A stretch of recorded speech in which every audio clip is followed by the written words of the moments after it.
మన minister civil supplies గారు అన్నారు సన్న బియ్యం మేము ఇవ్వబోతున్నాము, తప్పకుండా మీరు అప్రిషియేట్ చేస్తాం అనుకుంటున్నాం అన్నారు. Yes, we appreciate you sir, అభినందనలు కూడా చెప్తా ఉన్నాం. అదేవిధంగా వారు అన్నారు కొత్త రేషన్ కార్డులు ఇవ్వబోతున్నాం, ఎల్లుండి క్యాబినెట్లో డిసిషన్ తీసుకుంటామన్నారు. తప్పకుండా వి వెల్కమ్ దట్ ఆల్సో, స్వాగతిస్తాం. ఎందుకంటే ఇచ్చిన మాట నిలబెట్టుకున్నప్పుడు ప్రభుత్వాన్ని తప్పకుండా అభినందిస్తాం. అధ్యక్ష, రెండు విషయాలు. అధ్యక్ష, ఎప్పుడైనా డెమోక్రసీలో, ఎందుకంటే 57 మంది కొత్త సభ్యులు ఉన్నారు ఈ హౌస్లో, తప్పకుండా అధ్యక్ష రెండు విషయాలు సభ్యులందరికీ తెలవాలి తమ హక్కుల గురించి.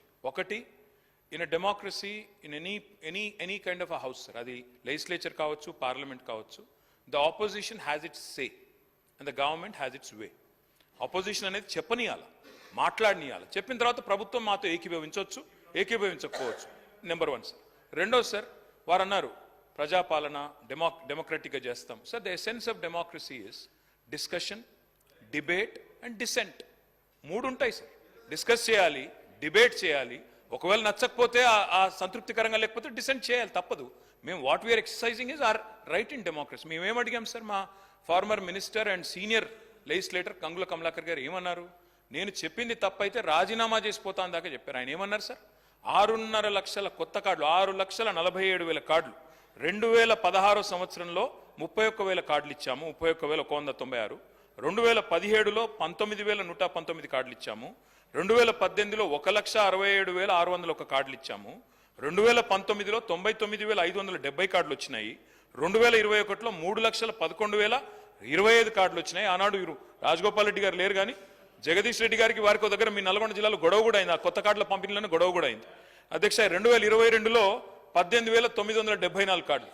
What we have said Uttam Kumar Reddy గారు, మీరు ఒక్క కార్డు కూడా ఇయ్యలేదు అని మాట్లాడితే కొంతమంది సభ్యులు, కమలాకర్ గారు మాట్లాడియండి సార్, వారు సమాధానం ఇచ్చారు. ఒకటి. రెండవది, మేమేమన్నాం అధ్యక్ష, కమలాకర్ గారు ఏమన్నారు, మీరు వరి ధాన్యం విషయంలో మీరు చెప్పారు, ఏం చెప్పినారు, మీ మేనిఫెస్టో శ్రీధర్ బాబు గారు చైర్మన్ దీనికి, ఇందులో స్పష్టంగా వరి ధాన్యం 2183 దేని సార్, దొడ్డు బియ్యం ఎంఎస్పి. చాలా మంది సభ్యులకు తెలియకపోవచ్చు, దొడ్డు బియ్యం ఎంఎస్పి 2,183, సన్నవడ్ల ఎంఎస్పి దానికి ఇంకో 20 రూపాయలు ఎక్కువ ఉంటది. మీరు పెట్టింది మేనిఫెస్టోలో దొడ్డు వడ్లకు బోనస్ ఇస్తాము 500 రూపాయలు అని పెట్టారు, ఎందుకు ఇవ్వలేదు అని గౌరవ సభ్యుడు ప్రశ్నిస్తే దాన్ని బుల్డోజ్ చేస్తూ మాట్లాడారు. మూడో మాట, వారు ఏమన్నారు అధ్యక్ష, గౌరవనీయులు కమలాకర్ గారు, మేము అడిగింది ఏంది అధ్యక్ష, టెండర్ల విషయంలో, అది బియ్యం కొనుగోలు విషయంలో కావచ్చు, సన్న బియ్యం కొనుగోలు విషయంలో కావచ్చు, బయట 42 రూపాయలకు 35 రూపాయలకే దొరుకుతున్న సన్న బియ్యం మీరు టెండర్ పెట్టి 57 రూపాయలు కొనవలసిన అవసరం ఏమొచ్చింది, ఆ టెండర్ రద్దయిందా లేదా అని అడిగారు. మంత్రి గారు సమాధానం ఇవ్వలేదు. రెండోది అడిగాం అధ్యక్ష, మిల్లర్లకి మీరు సివిల్ సప్లైస్ డిపార్ట్మెంట్ కి మీరు ఏదైతే టెండర్ పిలిచారో, నలుగురు ఎవరైతే టెండర్ పిలిచినాము, ట్రాన్స్పరెంట్ గా పిలిచామని మంత్రి గారు చెప్పారో, మేము ఏమడిగాం అధ్యక్ష, ఆ నలుగురు ఎవరు, ఆ నలుగురు బియ్యం ఎందుకు కలెక్ట్ చేయట్లేదు, డబ్బులు ఎందుకు కలెక్ట్ చేస్తున్నారు, మా దగ్గర ఆధారాలు ఉన్నాయి అధ్యక్ష, వాళ్ళు డబ్బులు కలెక్ట్ చేసిన ఆధారాలు కూడా మా దగ్గర ఉన్నాయి, ఎవరెవరి దగ్గర ఎన్ని డబ్బులు తీసుకున్నారు మా దగ్గర ఆధారాలు ఉన్నాయి. అందుకే మేము అడిగినాం అధ్యక్ష హౌస్ కమిటీ ఏమని. అధ్యక్ష, this is not a small scam. నేను మంత్రి గారిని అనట్లేదు, ఇందులో మంత్రి గారికి తెలియకుండానే చాలా జరుగుతున్నాయి.